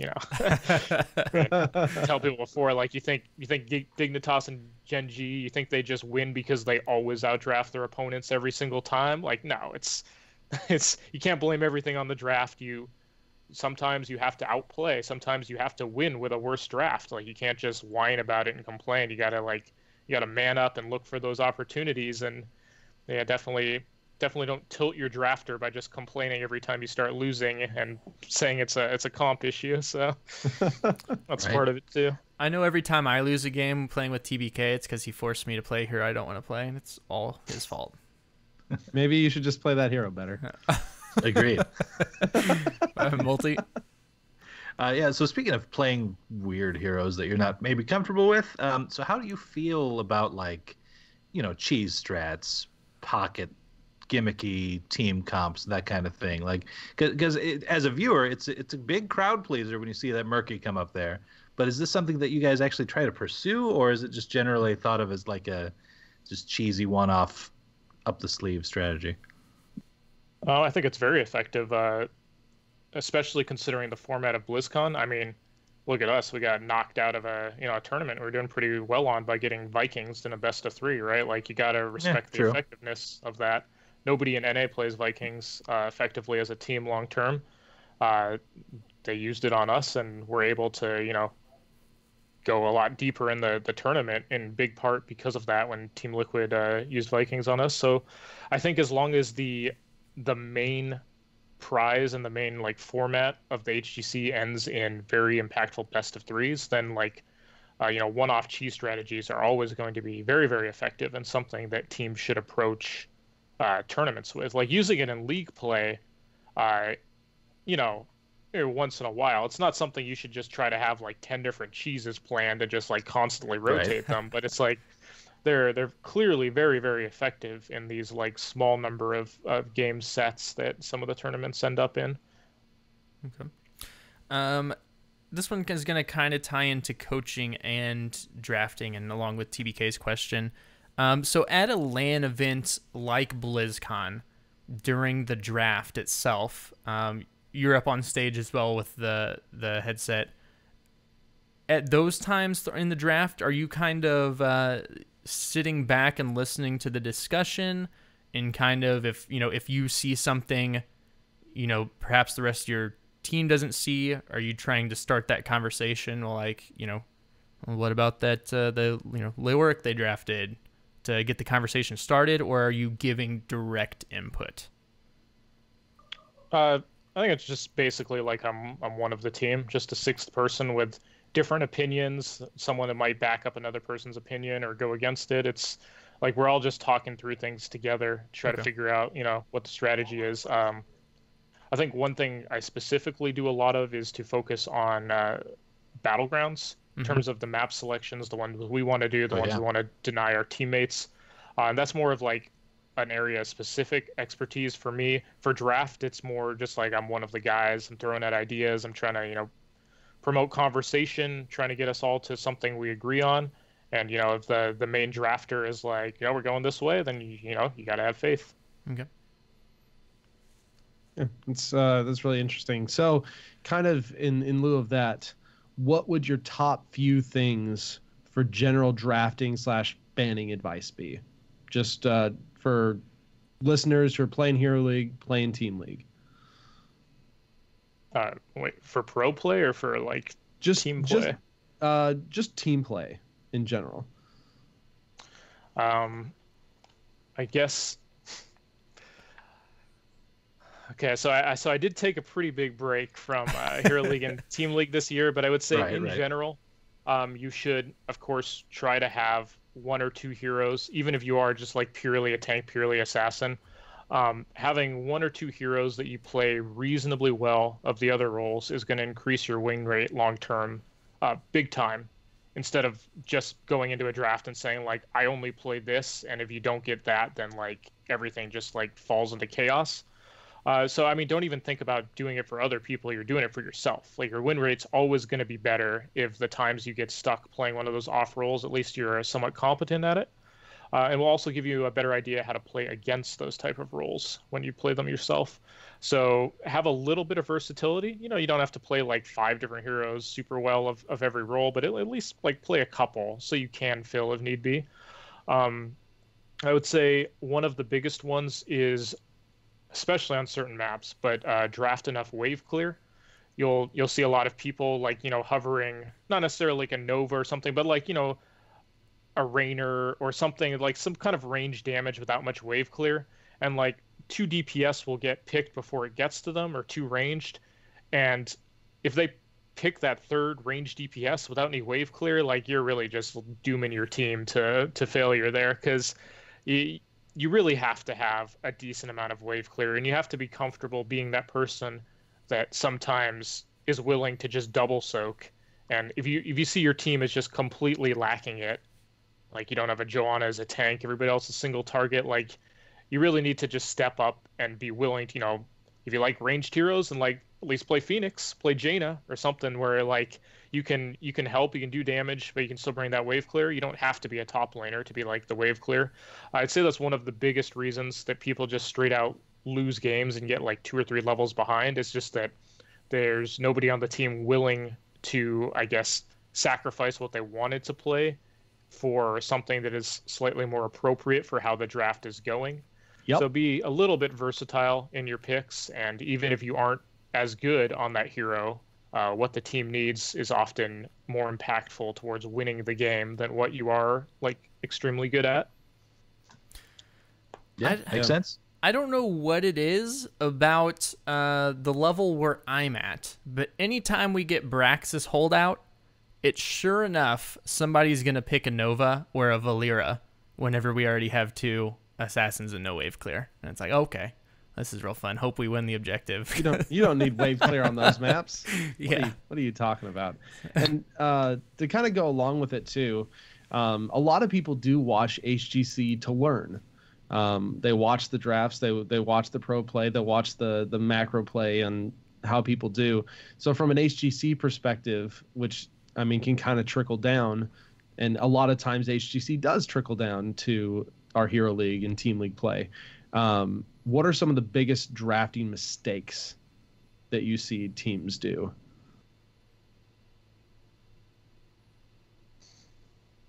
It's kind of funny because a lot of that would also be not enough wave clear, which we've also suffered from ourselves. But I mean, honestly, I would say it's just like too much of a reliance on one particular style, where a team will just be super committed to wanting to play a blow up one person style, or a macro style, or a like a split push or whatever. And when they make it really obvious sometimes, like the style they're playing early in a draft, and if the other people start countering that style, so that it's kind of a twofold problem. The first problem is you don't always want to early pick heroes that make your the intent of your style very obvious. You often want to pick just generic heroes that are good in like a plethora of situations, and then later on pick the more niche heroes that make your style known. Um, and then just picking that stuff too early, and then just being unwilling to adapt when,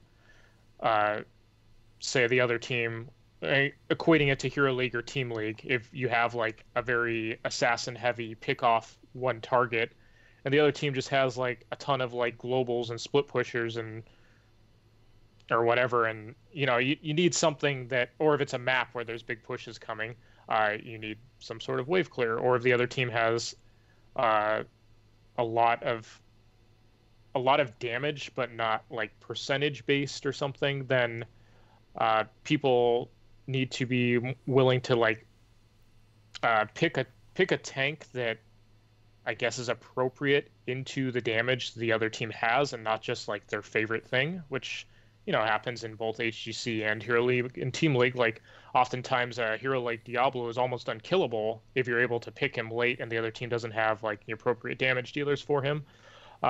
So I guess just being versatile is kind of the main theme of like all this advice, is not to get like too married to one particular style, and to like first pick things that make like the style of your team very, very obvious. Yeah, makes sense. Okay. So speaking of people who get married to particular styles a bit too much, back to the Team League discussion a bit here. So what should I do when someone first pick just insta-locks Murky? Like, should I be screaming or just panicking quietly inside? Nope, you should just accept that they're going to be your split wave clear, and probably think of what that pick does for you. So like if you get the first pick Nova Lock or the first pick Murky Lock or something a little less trolly, think of what it brings to your team composition with Murky. So you have someone who's capable of double clearing, capable of doing mercs, capable of just like putting on split push pressure. So your other picks need to be like forming a strong 4-man that can achieve other things, not necessarily just a straight up team fight, like a 4-man that has a lot of poke pressure, so you can delay objectives, delay fights, and like while the Murky gets value doing his thing, or the Gazlo or whatever troll pick it was. But it's better to like play around thinking what that hero can do than like what they can't. I mean, you're just gonna give yourself a better chance to win if you just accept like, oh, this is my life now. I'm playing with this hero. Like, you don't want to also pick like a split pushing offlaner at that point. You're gonna make that pick even worse. Like the Murky pick's gonna be even more useless if you just like overlap it in some way. You want to at least like play to the small strengths that whatever weird pick does have.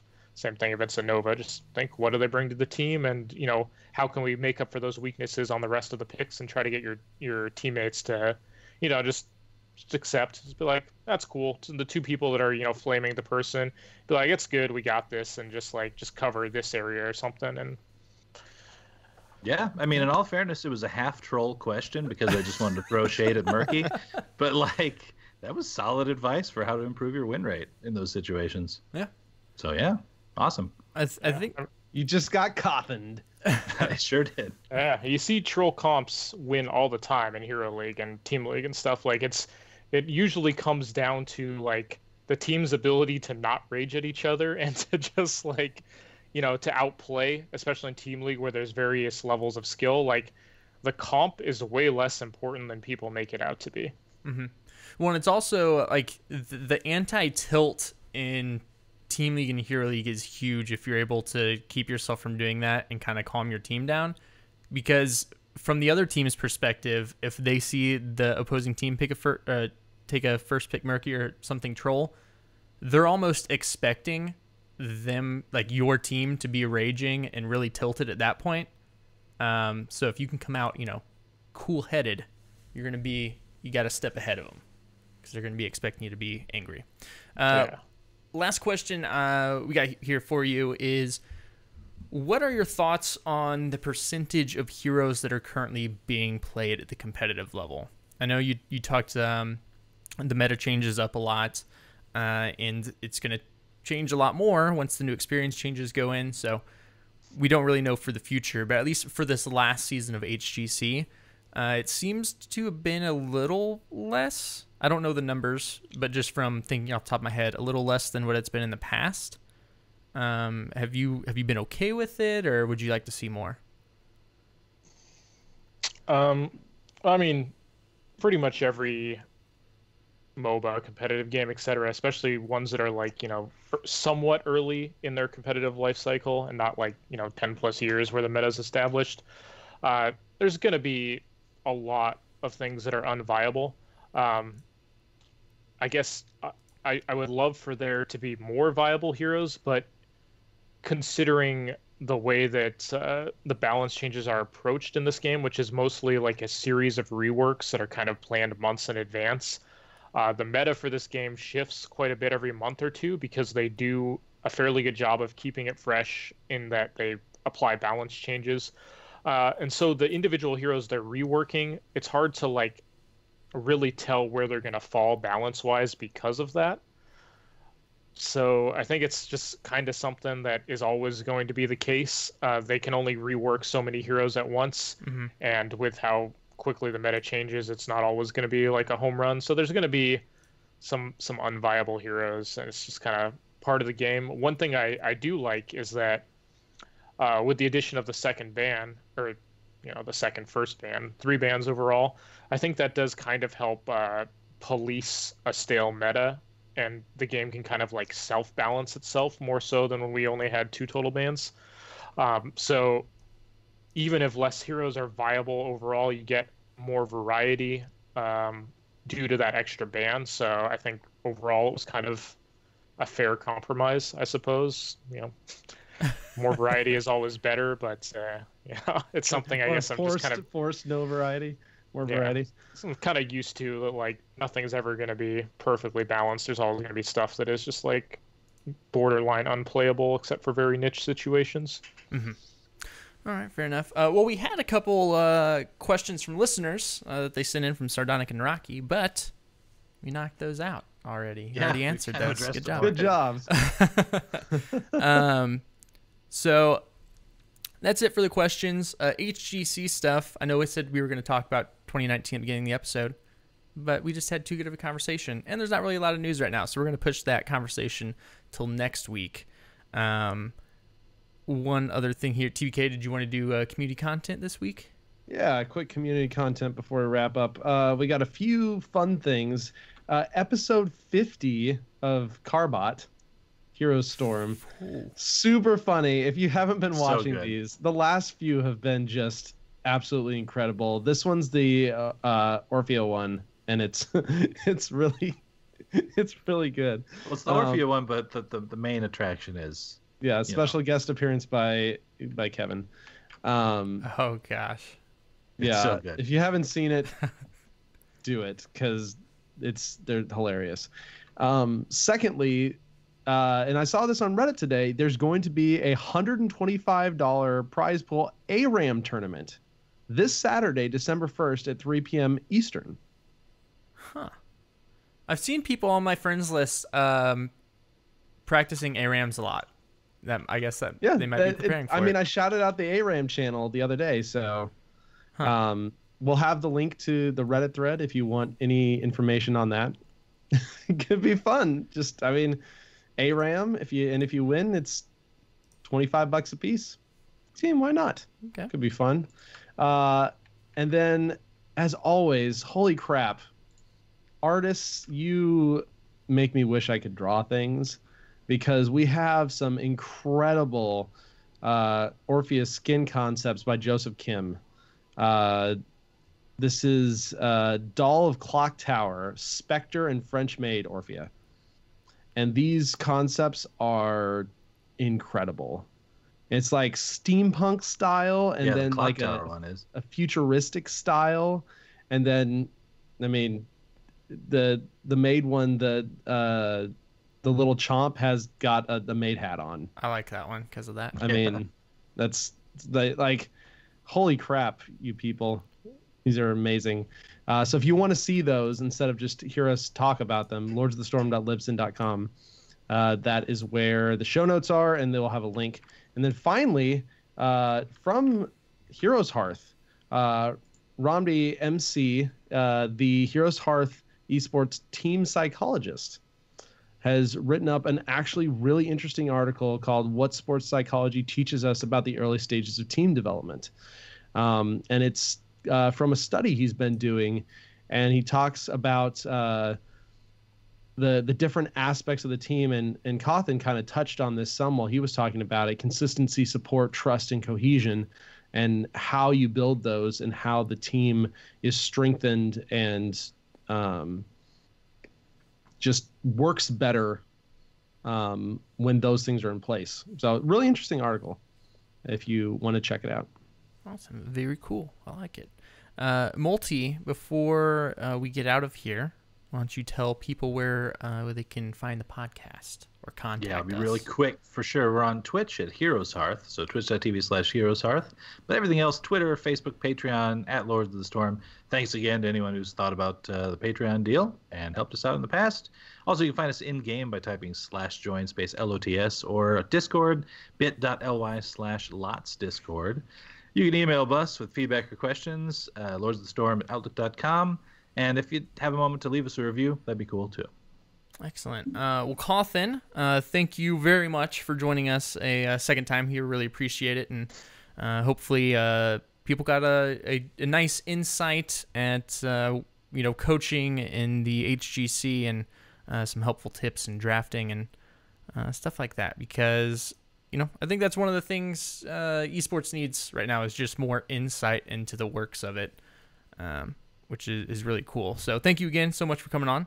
And why don't you let people know where all you can be found on the interwebs? Yeah, glad to be here. I'm excited to talk about a game like this that has a lot of strategy and, kind of deeper things behind it. So I enjoy these type of things as well. You can follow me at CauthonLuck on Twitter. I have the same Twitch stream. I very, very rarely stream, but probably will be getting into it once the PTR changes go up, or especially once they get pushed live, because I'll be making an effort to get back into the swing of even the Hero League, Team League play, just to make sure I'm prepared as much as possible for next year. And you can find all the team's cool builds and merchandise and whatnot at HeroesHearth.com. It's a pretty cool place. It is a pretty cool place. Agreed. I enjoy that website. And by the way, Cauthon, I looked it up. The last episode you joined us was episode 77, August 18th, 2016, where we discussed Ariel as the hero. Wow, that would have been between the two regionals we won back-to-back in that fall year. Yeah. When we were Murloc geniuses. Yeah. Oh, gosh. Man. Old school. This is like... This isn't the nostalgia show, Multi. We have to wait until episode 200. Why not nostalgic yet? Yeah, also, Cauthon, bonus question while we have you. How excited are you for the new Wheel of Time TV show that they announced? It'll be amusing for people that have known me for like 15 years to be like, oh, your name just finally made sense. And everybody knows about Game of Thrones now, so if it's remotely successful, then, more than like a small handful of people will understand where my name comes from. So I'm pretty excited. Wheel of Time has always been my favorite series, like right on par with Game of Thrones. I read a lot of it in like the late 90s, early 2000s when that series was going. I think I've had the same screen name or gamer tag for like 17 years now, which was inspired by those books. So I'm pretty excited to see how they approach it. It seems like a more difficult thing to tackle than Game of Thrones, because there's way more fantasy aspects in Wheel of Time. Yeah. But I think that people will enjoy it if they do it well. And I'm pretty excited for people to share in something that I've been a big fan of for my whole life. Same here. That's interesting, because I didn't know where CauthonLuck came from, and I also didn't know where Artemis Howl came from until I've seen Twitter blowing up about Artemis Fowl, which I've never heard of, and apparently I'm a bad person for it. But and also Naraki. Names. I pronounced CauthonLuck correctly. He was, because I'm really bad at pronouncing things on this show, and so he just assumed that I was going to pronounce your name wrong and wanted to know the correct pronunciation. But I said it right. You can also find us, the Zord Lords, here individually on the internets. You can find me on Twitter, Twitch, Facebook, all those things at Gizmozord, as well as on Convert to Raid Presents the BattleNet News, which is Tuesday nights at 9 p.m. Central over at twitch.tv/Convert to Raid. Multi, where can you be found? I'm on Twitter at Multizord. I'm also on that other show called Hearth Casual about Hearthstone. And it's an off week, but I'm going to send in a little recording anyway just to contribute because, I mean, the new expansion comes out like Tuesday. So it's going to be good. All right. And TBK? You can find me on Twitter at TBKZord and over on the Heroes Hearth, where you can check out my blog for all sorts of word-related things. Causing ruckuses at Blizzard for your map and stuff. Yeah. Yeah. We want to give a special thanks to our patron producer, Ouroboros Sword, for helping support the show, as well as everyone just hanging out and chat, having a good time. But yeah, until next time, hop in, test out the cool changes, or if you're still really cool, you should play her. And we'll see you all same time, same place next week, Wednesday night, 9 p.m. Central over at twitch.tv/HeroesHearth. Have a good